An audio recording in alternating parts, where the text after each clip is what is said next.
All right, next up we've got Alexander. This portfolio, I don't know, man. This one's crazy. Rip vocal cords.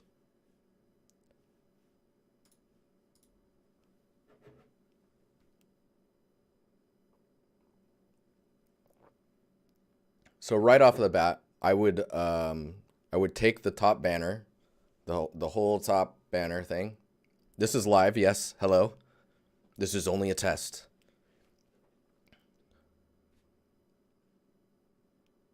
Yeah, I think actually by taking 2 days off, I think I have a 6 day weekend. Um, oh, hi. Hello.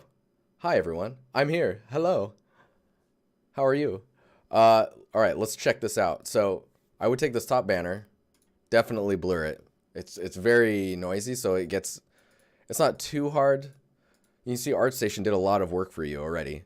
This is exactly why there's a gradient at the bottom here, is to try and alleviate the fact that there may be something crazy in the background. And they want to make sure that people see this information. That's exactly what they're doing. Garage guy. Garage guy? Yeah, it's the garage guy. Asset store. Anyways, yes, this stuff looks pretty dope, man. Alexander, you've done some quality work. So let's start here. This is 3 years ago. Those be some clouds. I can't read any of this, but I will trust what they're saying. But let's keep moving forward. So this up close detail, dude, that detail there, I need to know. Is that detail normals or detail albedo? Or are you showing some like 4K res action here? Because you can get away with all, yeah, that looks 4K to me. You can get away with detail close to this with a mask that's 4K. You think about it, the mask is a single channel. And then you can create like 3 materials. And the mask can say where those materials go. All right, well, I guess you'd have to have a multicolored map, so either way, yeah, you could do a lot with less texture, I'm sure. But this is, I mean, quality-wise, this looks dope, man. So you want to know if you should delete some old work. Right. So, I mean, the stuff in here is pretty cool. I would think about what's relevant, right? So do you want to be, it says 3D artist, so do you want to be, what is 3D artist to you? Are you a environment artist? I mean, these assets, you're doing some prop work, you're doing environments, lighting, materials. Let's see, how old is this one? This one is 2 years old. Sorry, I'm going to hop around really quick. So this is 2 years. Where are we at with this one? This one is a year ago. I mean, this looks cool, man. The presentation of all of your work looks pretty nice. That's cool. Oh man, you even have the stuff under the water, have all that type of color information. So your presentation's pretty on point. 3D scan the material. It's a difficult one. I think to simplify your portfolio, like straight up, even though all of this stuff is pretty nice and like this prop looks good, maybe you could save this one and save some of your like this substance and this substance and this and maybe your clouds. And then from here up, everything else could go. And it would just like, not that the work that you're doing is bad and that we should remove that, but that let's just do this. So if we focus on these ones, we'll grab this one and this one and this one. Oh, we'll grab this one too. Okay, so let's do this. If your portfolio was just that stuff, you would look better automatically.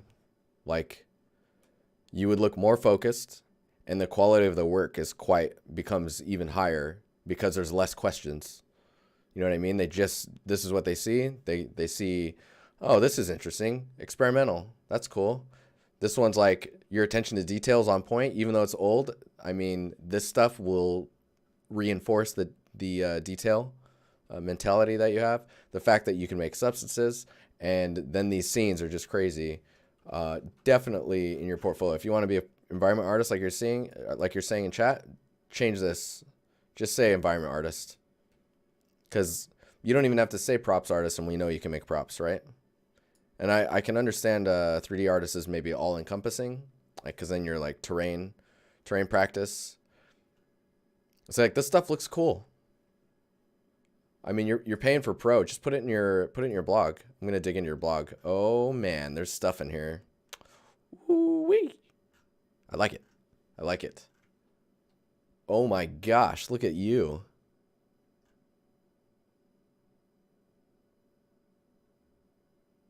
Look at you. See, this stuff is cool, man. What? That's a laugh of a manic person. I'm freaking out, guys. Oh, wow. Dude.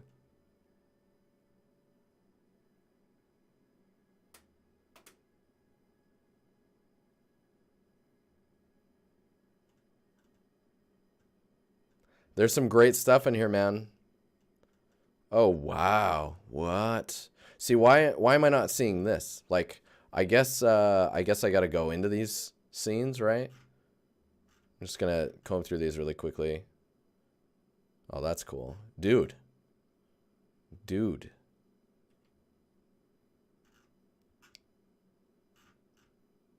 Yeah, your attention to detail is super on point, man. The damage to the cardboard to show like the underside of that stuff is sick, man.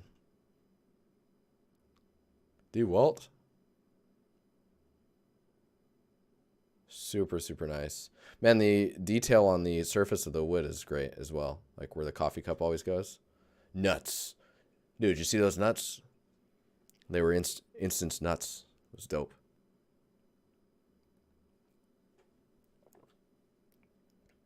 So this door, that's a door. Wait, did I? Oh, okay, yeah. Yeah, that's cool. Pretty detailed. Pretty intense. I like it. It's interesting because the wall in the back is quite high fidelity. You know, the parts back here. But I think because you're pushing a lot of you're like not trying to emphasize the detail so much as like give it a color and a little bit of age. It's receding back far enough that it's not becoming overly noisy. Yeah, it's interesting. And so everything up front really pops. Like the shadows behind it are quite long. I think when you get into full shadow, that's when you're going to run into some issues. So you think about when you're doing PBR workflow or PBR based games, when an asset goes into shadow like this, then all you're relying on is your ambient occlusion and your albedo.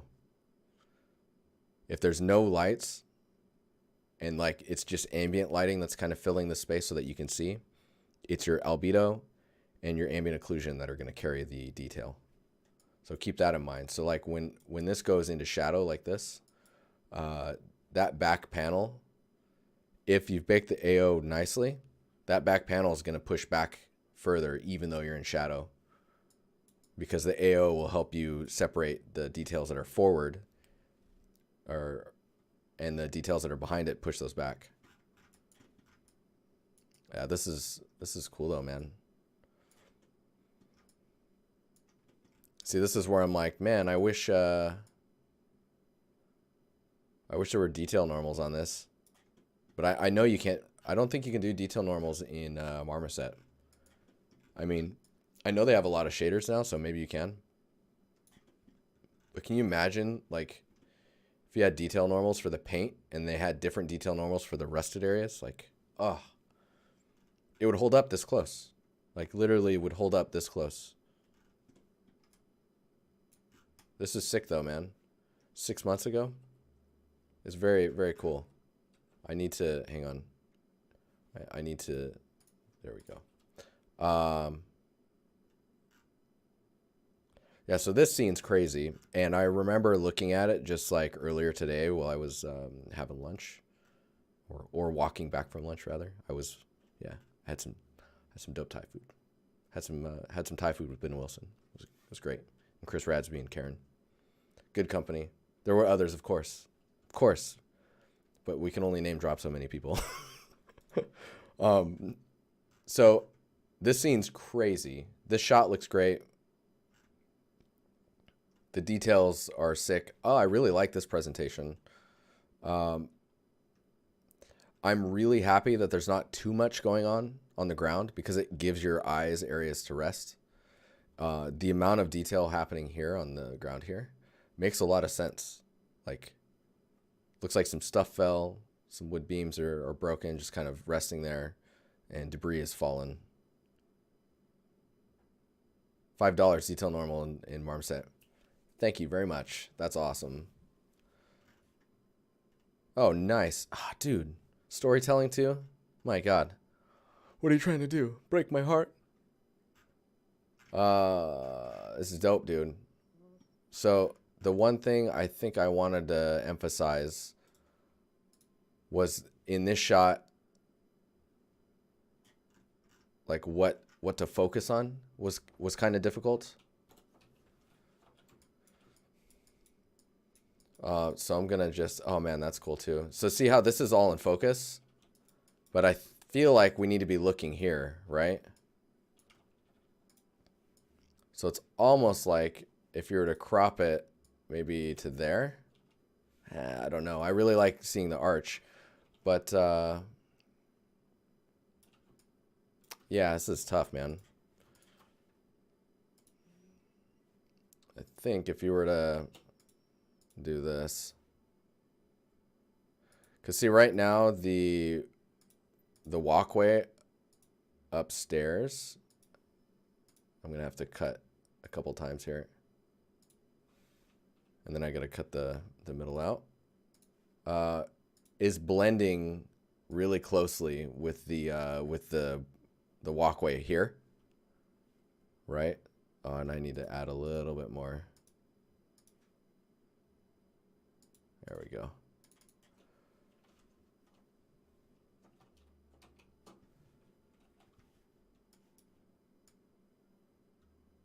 So like if that information was pushed back, and let's see if I can. I mean, the details look really good, man. So it's kind of tough. It's tough to say anything about it. And let's grab midtones instead. Yeah.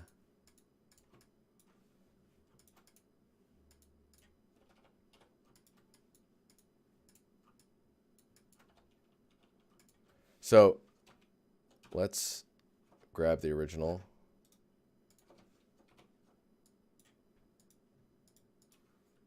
I don't know. This is kind of hard to tell. Is there any requirement to ask for portfolio? You think it looks better? I think so. Compositionally, like it's quite dark up there now, but I think it really helps draw the focus to here, and really let you know like where this stuff is spatially with everything else. But so with portfolios, we definitely we have a form that you fill out. Right now it's locked. Should unlock in about a week, probably. Maybe 2 at the latest. But we have a community, so join it. You will get lots of help there. Trust me. There's a lot of this type of conversation going on, like endlessly. You'll have to mute the Discord, but it's a great source. I learn a ton there, and I've been in video games for like almost 12 years, and I'm still learning stuff. You will never stop learning. Don't ever forget that. Anyways, your scenes look dope, man. This is really cool. This is awesome. You got an article. Dude, look at the shares. One can dream. One can dream. This prop presentation also is great. Really like it. and the logic that you've put onto all of these props, like, just, dude, there's writing on it. Like, I would love if these boxes had like a toggle where you could overlay a writing pass on it and then turn it on and off based on like if you place the same prop next to itself and rotate it a little bit, but then it's got the same writing, you just turn it off. That would be, you get so much reuse out of these boxes, and it would feel so like authored, like per box, just because of that type of stuff. You're already going quite far with when you add the stickers and these little details. Yeah, this is really cool though, man. Oh, that's a cool, what? That's a cool prop. Oh, that's cool as well. Very nice, man. And the amount of geometry you're using is pretty on point. I think it's pretty accurate based on the fidelity you're going for. Like, this feels a little high, but if you're getting right up close to it, I mean, that it's got to be that high or else it's going to look weird. The placement of these sticky notes feels a little haphazard, like it's kind of random. But other than that, I mean, I think there's a little bit more logic based around the picture. Oh my gosh, you got magazines, and that's great, dude. This makes me jealous, man. This is dope stuff. That's the dopeness. The dopeness. Super nice. So it says you're a 3D artist. I don't see a studio on here. Interested in full-time employment, contract, and freelance? Dude, you join the Discord. Definitely say in there you're looking for a job. Someone will grab you. Anyways, dope, man. Dope. I'm on the Discord. I mean, I guess you would be on the Discord if you're posting to this. You already got an offer. Dude, where at? Oh, this is exciting. You're happy? I bet you're happy. Dude, that's awesome. Techline, dude, awesome. Awesome. We got someone heading over there soon as well. Stay in touch. Let me know when you're there, and I will have you meet her. She's really cool. Really, really good at detail propping. All right. On to the Discord critiques. I will be right back, guys. Do not go anywhere.